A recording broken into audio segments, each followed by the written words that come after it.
અમારા ગામમાંથી નહીં તો 40 જવાનો છે આર્મીમાં. અત્યારે જમ્મુ કાશ્મીર ઉપર 5 થી 6 જણા છે. એ લોકો અરે મેં 4-5 દિવસ પહેલાં વાત કરી હતી કે આવું બધી રીતના ચાલુ છે ને થી પાછા 3 કલાક રહીને ફાયરિંગ કરે છે. આવા ભડવાઓને મારે શું કહેવું? તો પેલા સમાધાનનું જ ન કહેતા હોય તો ફરવા ગયા હતા એ લોકોને એવું પૂછે છે કે તમારો ધર્મ શું છે? તો હું એને એવું કહેવા માગું છું આતંકીઓને કે ધર્મ પૂછવું હોય તો પૂછે ને અમારા જવાનોને, આર્મીને, કે તમે શું છો એ તમને બતાવી દેશે બધો, કે ધર્મ શું છે અમારો એ તમને બધું કહે. સીઝ ફાયરનું ઉલ્લંઘન એ લોકોએ કર્યું. પછી મોદી સાહેબે કીધું કે તમે ગોળી ફોડશો, તમે ગોળાથી જવાબ તમને આપશું. એ માટે આર્મીને ખુલ્લી છૂટ આપી છે. આર્મી તો સર્વશ્રેષ્ઠ છે જ પૂરા વર્લ્ડમાં, પણ જે એક હાંક મારવાવાળા નેતાની જરૂર હતી એ નરેન્દ્ર મોદી જે ગુજરાતના છે. કે આર્મી વાળાને ખૂબ તાકાત આપે, કાયમ માટે નહીં પણ એક દીમાં પાકિસ્તાનનો સફાયો કરે એવો અમારો આશીર્વાદ અહીંથી અમે આપીએ.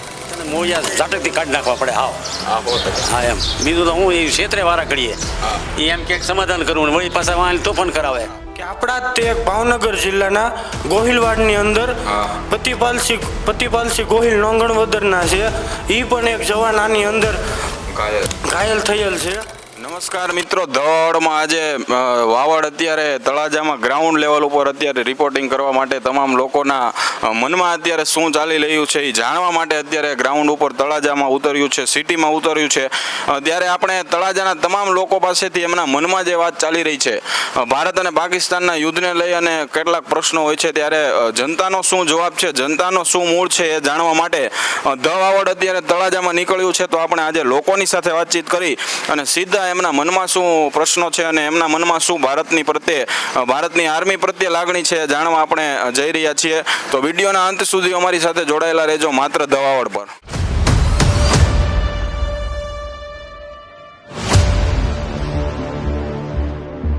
અત્યારે આપણે તળાજાના મહુવા ચોકડી વિસ્તાર પર આવી ગયા છીએ. આપણે વાતચીત કરી અહીંના એક દુકાનદાર સાથે. તો આપનું નામ શું છે? સરવૈયા ભગીરથસિંહ. ભગીરથસિંહ, અત્યારે ભારત અને પાકિસ્તાનની વચ્ચે યુદ્ધ ચાલી રહ્યું છે, ત્યારે આપણી આર્મી વિશે તમારો શું મંતવ્ય છે? આપણી આર્મીએ ખરેખર બહુ સરસ કામ કર્યું છે, જે રાતમાં હુમલો કર્યો છે ને પાકિસ્તાનને એની ઓકાત દેખાડી દીધી છે. જે ને મોદી સરકારનું પણ બહુ જ સારું કહેવાય કામકાજ, કે આપણે પ્લેનિંગ અલગ દેખાડી અને ફેસલો પણ કંઈક અલગ કર્યો, અને પાકિસ્તાનની ખરેખર આમ કહેવાય ને કે ઓકાત દેખાડી દીધી એની. ને આપણા નાગરિકોએ પણ સારો સપોર્ટ આપ્યો છે ભારત સરકારને. તો અત્યારે ભગીરથસિંહ, આપણી ભારત અને પાકિસ્તાનની વચ્ચે તણાવ હાલી રહ્યો છે. આપણી આર્મીએ જડબાતોડ જવાબ આપ્યો છે. નરેન્દ્ર મોદી કે જે આપણા વડાપ્રધાન છે એમની નિર્ણાયક ભૂમિકા રહી છે. તો આપણા વડાપ્રધાન વિશે તમારું શું મંતવ્ય છે? મોદી સરકારનું કામકાજ અત્યારે ખરેખર બહુ સારામાં સારું કહેવાય, કે જેને ફેસલો લેવામાં થોડુંક પણ વિચાર ના કર્યો, અને ભારત સરકારમાં મોદી સરકારે બહુ જ સરસ કામ કર્યું છે. પછી અત્યારે આઈપીએલ મેચો ઊભી રાખી દેવામાં આવી છે, તો ખાસ કરીને ક્રિકેટ જગતના જે લોકો છે એમનું શું તમારા માટે મંતવ્ય છે?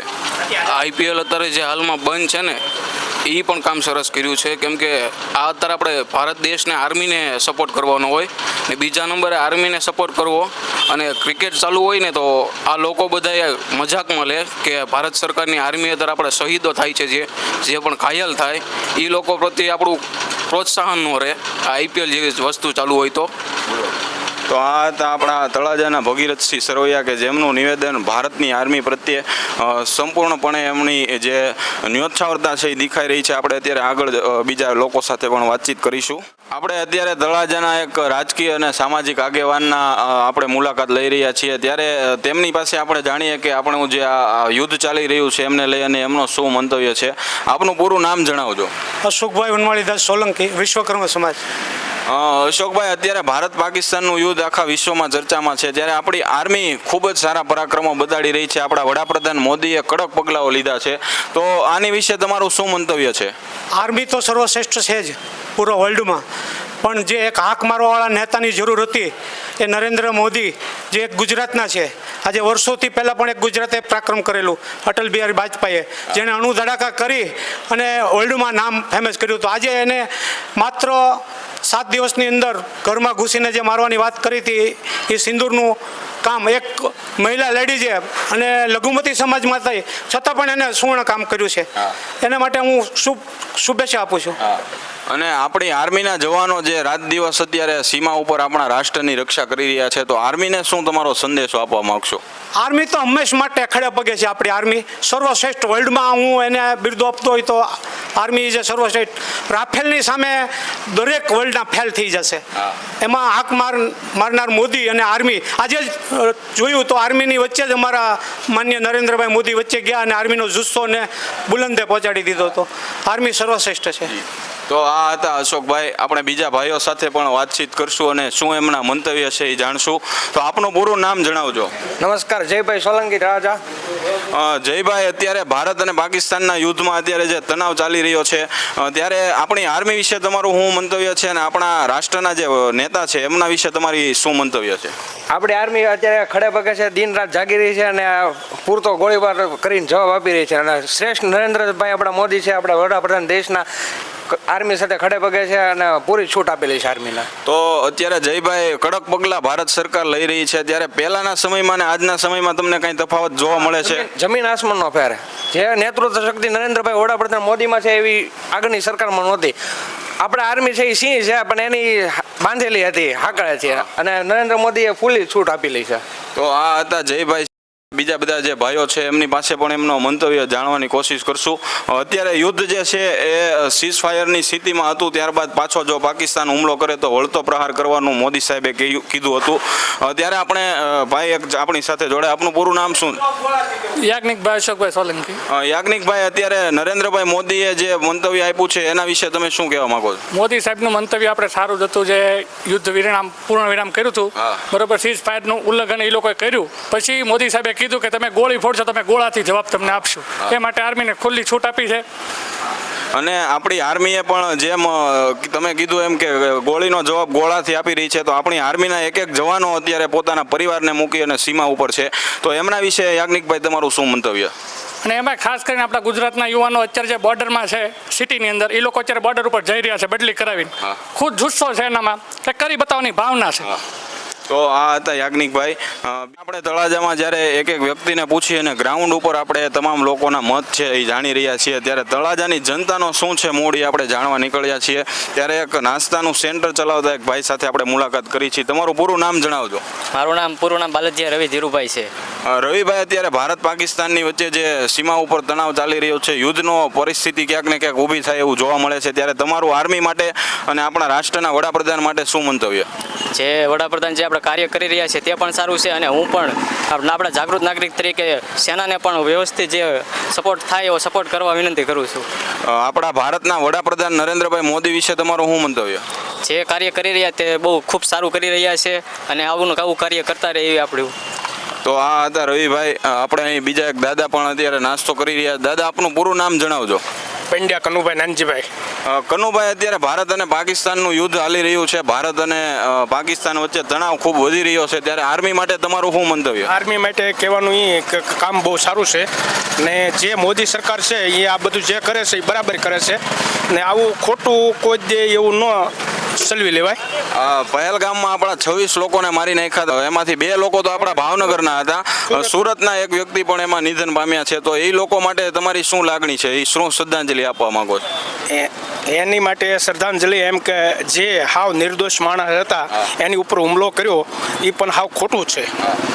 જ્યારે એ હુમલાના વળતા જવાબમાં મોદી સાહેબે કાર્યવાહી કરી, તો મોદીના તમે શું મોદીના વિશે મંતવ્ય આપવા માંગો? એની માટે અમે ખૂબ ખૂબ શુભભાવના પાઠવી છીએ ને મોદી સરકાર કામ બહુ સારું કરે છે. તો આ હતા કનુભાઈ. આ તો તળાજાની જનતાનો મૂડ. ત્યારબાદ આપણે જુદા જુદા લોકોની સાથે અત્યારે વાતચીત કરી રહ્યા છીએ. તો અત્યારે આપણે તળાજાના લોકો છે એનું શું મંતવ્ય છે એ જાણવા અત્યારે આપણે જઈ રહ્યા છીએ ધીરે ધીરે બધા લોકો પાસે. તો અત્યારે તમારું પૂરું નામ શું છે? રાજેશભાઈ ચૌહાણ. રાજેશભાઈ, અત્યારે ભારત અને પાકિસ્તાનનું યુદ્ધ હાલી રહ્યું છે, ત્યારે આપણી આર્મી માટે તમે શું કહેવા માંગો? આર્મીએ ખૂબ સરસ કામ કર્યું છે. આપણા વડાપ્રધાન મોદીએ જે નિર્ણયો લીધા એની વિશે તમારું શું મંતવ્ય? સારા નિર્ણયો લીધા છે. સરવૈયા રામદેવસિંહ ભરતસિંહ. રામદેવસિંહ, અત્યારે ભારત અને પાકિસ્તાનનું યુદ્ધ હાલી રહ્યું છે, ત્યારે 2 દેશ વચ્ચે તણાવનો માહોલ છે, ત્યારે તમે આર્મી માટે શું મંતવ્ય આપો? આર્મી સારું કામ કર્યું. આપણી આર્મી સારું કામ આપે છે. 2 દેશ વચ્ચે યુદ્ધ થવું જોઈએ કે કેમ, એની વિશે તમારું શું મંતવ્ય? એ તો થવું જોઈએ પણ હવે એ કેવી રીતે બની જાય કેવી રીતે હોય એ તો કેમ આપને ખબર હોય એમ. એટલે આપણી આર્મી અત્યારે જે જડબાતોડ જવાબ આપે છે, આપણા મોદીએ જે નિર્ણય લીધો, મોદી વિશે તમારું શું મંતવ્ય? મોદીએ તો જે નિર્ણય લીધો હોય એ તો સારો જ લીધો હોય ને. આપણે ધવાવડમાં આવી ગયા છીએ, જૂની કામરોળ ગામમાં. ત્યારે આપણે કામરોળમાં એક તમારું પૂરું નામ જણાવજો. મારું પૂરું નામ સરવૈયા યુવરાજસિંહ. યુવરાજસિંહ, અત્યારે ભારત અને પાકિસ્તાનની વચ્ચે યુદ્ધ ચાલી રહ્યું છે, ત્યારે આપણી આર્મીના જવાનો લગાતાર રાત દિવસ પાકિસ્તાન ઉપર હુમલા કરી રહ્યા છે, ત્યારે આપણી આર્મી માટે તમે શું કહેવા માંગો?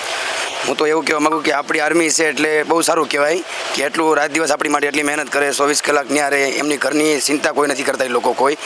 તો આપણા હિન્દુનો કે મુસ્લિમ, આપણા હિન્દુ કોઈ પણ ભારતમાં રહેતા હોય પણ એની લોકોની સેવા કરે છે એ લોકો, આપણા આર્મીવાળા. તો જે આપણી આર્મી છે એ ધર્મનું જોયા વગર આપણા તમામ લોકો જે ભારતના છે એમની રક્ષા કરે છે. ત્યારે મોદી સાહેબે કડક પગલાં લીધા છે, તો મોદી વિશે આપનું શું મંતવ્ય છે? મોદી તો હું એવું કહેવા માગું છું કે મોદી સાહેબ એટલે આપણે બહુ સારું કહેવાય કે આ વડાપ્રધાન આપણને મળ્યા છે એટલે એનું કામ એ બહુ સારું છે. પછી યુવરાજસિંહ, અત્યારે આપણા જોઈએ તો આપણા ગામોમાંથી ઘણા આર્મીમાં યુવાનો અત્યારે ફરજ બજાવે છે, તો આપણા ગામના જે યુવાનો છે એમની માટે તમારું શું કહેવાનું? અમારા ગામમાંથી નહીં તો 40 જવાનો છે આર્મીમાં. અત્યારે જમ્મુ કાશ્મીર ઉપર 5 થી 6 જણા છે. એ લોકો અરે મેં 4-5 દિવસ પહેલાં વાત કરી હતી કે આવું બધી રીતના ચાલુ છે અને બહુ ધ્યાન રાખવા જેવું છે અત્યારે, કે ક્યારેક એ બાજુથી હુમલો થાય એ કંઈ કહેવાતું નથી અમે કંઈ. તો અત્યારે જેમ યુવરાજસિંહે જણાવ્યું એમ અત્યારે આપણા તળાજા તાલુકામાંથી પણ ઘણા બધા યુવાનો અત્યારે આર્મીમાં ફરજ બજાવી રહ્યા છે. રાત દિવસ જોયા વગર આપણા રાષ્ટ્રની રક્ષા માટે તેઓ પોતાનું સર્વસ્વ ન્યોછાવર કરવા તૈયાર છે. ત્યારે આપણે આર્મીના યુવાનોને પણ અત્યારે યાદ કર્યા. આવી ગયા છીએ નવી કામરોળ ગામમાં, ત્યારે ત્યાંના જ એક વતની સાથે આપણે વાતચીત કરી અને એમના મંતવ્ય જાણી. તમારું પૂરું નામ જણાવજો. મારું નામ ધર્મેન્દ્રસિંહ ઉર્ફે ધંબા કામરોળ. ધંબા, અત્યારે ભારત અને પાકિસ્તાનની વચ્ચે યુદ્ધ હાલી રહ્યું છે, યુદ્ધની પરિસ્થિતિ છે, ત્યારે આપણી આર્મી જડબાતોડ જવાબ આપી રહી છે. રોજબરોજ આપણી તરફથી પાકિસ્તાન ઉપર હુમલા કરવામાં આવે છે, ત્યારે આપણી આર્મી માટે તમારો શું સંદેશો આપશો? આર્મી માટે એ સંદેશો દેવામાં આવે કે આર્મી વાળાને ખૂબ ખૂબ તાકાત આપે, કાયમ માટે નહીં પણ એક દીમાં પાકિસ્તાનનો સફાયો કરે એવો અમારો આશીર્વાદ અહીંથી અમે આપીએ ને. ઘણા બધા આજુબાજુના તળાજા તાલુકાના ગામના વ્યક્તિ યુવાનો અત્યારે આર્મીમાં ફરજ બજાવે છે, તો આપણા જે યુવાનો આર્મીમાં છે એની માટે તમારું મંતવ્ય શું? આપણા આર્મી વાળા જે હરેક આર્મી વાળા ગામ તો ગામના પણ આખા ઇન્ડિયાના જેટલા આર્મી વાળાને અમે કાયમ માટે માતાજીને ભોળાનાથને પ્રાર્થના કરી કે એને કાયમ માટે એવી તાકાત આપે કે આવા હજારો પાકિસ્તાનમાં અમે લડાઈ કરે અને જીતીને જ આવે. પછી આપણા અત્યારે જે યુદ્ધની અંદર ઘણા લોકો પહેલગામના હુમલામાં એની પહેલા આતંકવાદી એટેક થયો એમાં મરાણા, તો એ આપણા જે લોકો મરાયા એની વિશે તમારું શું મંતવ્ય? એનું વિશે મંતવ્ય એવું છે સિદ્ધાર્થભાઈ કે એના આત્માને માતાજી સુખ શાંતિ આપે અને એનું વેર આપણા ઇન્ડિયન લોકો અને આપણી આર્મી એના લે એટલે એને સુખ શાંતિ અને આત્માને પૂરેપૂરી મળે. તો આ હતા આપણી સાથે ધંબા સરવૈયા. અત્યારે અહીંના એક દુકાનદાર સાથે વાતચીત કરશું. આપનું પૂરું નામ જણાવજો. અર્જુનસિંહ જયવતસિંહ જાડેજા. તો અર્જુનસિંહ, અત્યારે જે યુદ્ધની પરિસ્થિતિ છે ત્યારે આપણી આર્મીએ પાકિસ્તાનને એકથી વધીને એક જવાબો આપ્યા છે, પાકિસ્તાનમાં અનેક અટેક કર્યા, ત્યારે આપણી આર્મી વિશે તમારું શું મંતવ્ય? આપણી આર્મીએ સારું આ મિશન સારું આપણે સિંદૂર જે મિશન હતું એ સારી રીતે પાર પાડ્યું અને આર્મીનો સારો પ્રયત્ન હતો જે આપણે સફળ થયો છે અને આપણા માનનીય નરેન્દ્રભાઈ મોદીજી એનું સારું કામકાજ એના હેઠળ આર્મીએ જે આ મિશન ઓલું કર્યું, મિશન જે સક્સેસ મળ્યું સિંદૂર, એમાં આર્મીનું સારું કામકાજ છે. અમારા ગામના ઘણા જવાનો આર્મીમાં છે, એનું એ દિન રાત મહેનત કરે છે અને સારી મહેનત આર્મીવાળાએ કરી, સારું કહેવાય. અને અમે બધા યુવાનોએ તે આ દેશ આપણે આર્મીવાળા સાથે છીએ અને દેશની સાથે છીએ. તો અર્જુનસિંહ, અત્યારે આપણે જેમ તમે કીધું આપણી આર્મી ખૂબ મહેનત કરી રહી છે, આપણા વડાપ્રધાને પણ કડક પગલાં લીધા. એ પહેલાં જે 26 લોકોને આતંકી હુમલામાં માર્યા, તો એ લોકો માટે તમારી શું લાગણી? એ બનાવ વિશે ઘણું દુઃખ, એ વાત આપણે સાંભળી જોયું, ટીવીમાં ન્યૂઝમાં જોયું, ત્યારે ઘણું દુઃખ અનુભવ્યું. પણ આપણે એવો વિશ્વાસ હતો આપણે માનનીય નરેન્દ્રભાઈ મોદી ઉપર કે ભાઈ એનું કાંઈક નિવારણ લાવશે, એનો બદલો જરૂર લેશે. મને લીધો તે સારો. આર્મીનું આપણું કામકાજ સારું છે, માનનીય નરેન્દ્રભાઈ મોદીશ્રીનું કામકાજ સારું છે અને આપણા જવાનોનું જે દિન રાત આપણે સરહદ ઉપર જે રક્ષા કરે છે, મહેનત કરે છે, એનું કામકાજ સારું છે. વડીલ સાથે વાતચીત કરી. આપનું પૂરું નામ જણાવજો. વનરાજસિંહ જીલુભા, નવી કામરોલ. તો વનરાજસિંહ, અત્યારે આપણે આવ્યા તે જોઈ છીએ અમે યુદ્ધને લાઈવ જ જોઈ રહ્યા હતા. વનરાજસિંહ, તો અત્યારે ભારત અને પાકિસ્તાન યુદ્ધ હાલે છે, ત્યારે આપણી આર્મીએ પાકિસ્તાનના એમ કહેવાય કે મૂળિયા ઉખાડી નાખ્યા છે, ત્યારે આપણી આર્મી માટે તમે શું કહેવા માંગો? વખાણ કરવું હારી બેટા એમ. પછી આપણા વડાપ્રધાન નરેન્દ્રભાઈ મોદીએ પગલાં લીધા, તો મોદી વિશે આપનું શું મંતવ્ય? મોદીએ બધાના કામ સારા જ કર્યા છે અને અત્યારે જો ને પાકિસ્તાન વિરામ કર્યું ને પછી પાછા ઘડીકમાં તોફાન શરૂ કર્યું. તો આ પાકિસ્તાન પાકિસ્તાન પહેલા સીઝ ફાયર કરે છે ને પાછું એનું ઉલ્લંઘન કરીને પાછો હુમલો કરે, તો પાકિસ્તાન માટે તમે શું કહેવા માંગો? પાકિસ્તાને મોડિયા ઝાટકથી કાઢી નાખવા પડે હાવ. હા એમ બીજું તો હું એ ક્ષેત્રે વારા કરીએ એ એમ કે સમાધાન કરવું ને વળી પાછા વાંચી તોફાન કરાવે. પછી આપણા ઉપર આતંકવાદી હુમલો કર્યો તો એ આતંકવાદની ઉપર તમે શું કહેવા માંગો? એને તો કાઢી નાખવા હાવ જળ મૂળમાંથી. અને પૂછીને કરે કેવા છો હિન્દુ તો એમ કંઈ હિન્દુ કંઈક ફાયરિંગ કરે. લ્યો તો આ હતા આપણી સાથે વનરાજસિંહ. એમનું મંતવ્ય છે કે જે પાકિસ્તાન છે, જે આતંકવાદ છે એનો જળમૂળમાંથી નાશ કરવો જોઈએ. ધર્માંધ જે એમનો આતંકવાદ છે એમનો આપણે નાશ કરવો જોઈએ. અત્યારે મિત્રો આપણે આવી ગયા છીએ કામરોળના વતની એવા રાજદીપભાઈના ઘરે. રાજદીપસિંહ, આપનું પૂરું નામ જણાવજો. સરવૈયા રાજદીપસિંહ હરદેવસિંહ, નવી કામરોળ. તો નવી કામરોળમાં બોસવાટ કરો છો. અત્યારે ભારત પાકિસ્તાનનું યુદ્ધ ચાલી રહ્યું છે, ત્યારે આપણી આર્મીના જવાનો માટે જે લોકો પોતાનું રક્ત રેડે છે એની માટે શું તમે કહેશો?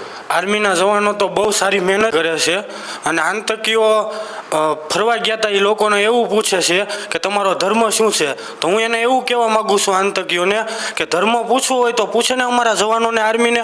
એ તમને બતાવી દેશે બધો કે ધર્મ શું છે અમારો, એ તમને બધું કહે. ત્યારે નરેન્દ્ર મોદી પણ કડક પગલાં લઈ રહ્યા હોય એવું કંઈક જોવા મળે છે. સરકારે પણ ખૂબ કડક પગલાં લીધા છે. ત્યારે આપણા વડાપ્રધાનની માટે તમારો શું મંતવ્ય? મોદીના બધા નિર્ણયો પરફેક્ટ જ હોય છે અને મોદી તો એમ કીધું કે સમાધાન કરવું છે તો સમાધાનનો વિડીયો પણ મોકલે છે એમના વડાપ્રધાન પાકિસ્તાનના. આપણને સોશિયલ મીડિયામાં હું જોઉં છું અને એની અંદરથી પાછા 3 કલાક રહીને ફાયરિંગ કરે છે. આવા ભડવાઓને મારે શું કહેવું? તો પેલા સમાધાનનું જ ન કહેતા હોય તો. બરોબર. અને હું સીધા તમને એવું કહેવા માંગુ છું કે આપણા જ તે ભાવનગર જિલ્લાના ગોહિલવાડની અંદર પતિપાલસિંહ ગોહિલ નોંગણવદરના છે. એ પણ એક જવાન આની અંદર ઘાયલ થયેલ છે. તો હું એમને પણ લાખ વંદન કરું છું અને એમને ખૂબ સારી રીતે સારું થઈ જાય તેવી ભગવાન પાસે પ્રાર્થના પણ કરું છું. વાહ. તો આપણે અત્યારે આપણા ભાવનગરનું જેમ તમે કીધું એમ પ્રતિપાલસિંહ ગોહિલ લોંગણવદરના એ પણ ઘાયલ થયા છે, એ જલ્દી સાજા થાય એવી આપણે પ્રાર્થના પણ કરી. પછી રાજદીપસિંહ, અત્યારે ઘણા બધા આપણા લોકો એ પણ ચર્ચા કરે છે કે સિંદૂર ઓપરેશનનું નામ સિંદૂર પાડવામાં આવ્યું છે, તો એની પાછળ તમારું શું મન કહેતું હોય છે? હું તો એવું કહેવા માંગુ છું કે દરેક સિંદૂર જેના મિટાવ્યા છે દરેક બહેનોના, એ બધાના છે ને એકનો બદલો લેશે અમારી આર્મીની સેના અને વડાપ્રધાન મોદી. ત્યાં લગી શાંતિથી નહીં રહે આર્મીના જવાનો અને પણ વડાપ્રધાન મોદી પણ. મારું એટલું જ કહેવા માંગુ છું. આમ તો આપણા આખા ભારતના બધા યુવાનો અત્યારે આપણી માટે આપણા મોટા ભાઈ સમાન અત્યારે રક્ષા કરી રહ્યા છે, તો એ જવાનો માટે શું તમે કહેશો? આપણા એ બધા જવાનો તો એમાં કઈ ફેર જ ન હોય. એ જ અત્યારે બધા એની પોતપોતાની બટાલિયન હોય ત્યાં એ કરે જ છે તૈયારી, જેને જે આવતું હોય એ રીતે કરે બધા. તો આ હતા રાજદીપસિંહ સરવૈયા કે જેનો જુસ્સો અત્યારે આવા દરેક લોકોએ આવા જુસ્સાથી આપણી આર્મીને, આપણી સરકારને વધારવાની જરૂર છે. તો આપણે આ યુદ્ધ માનસિક રીતે અને ખરેખર બોર્ડર ઉપર બંને જગ્યાએ જીતી શકશું.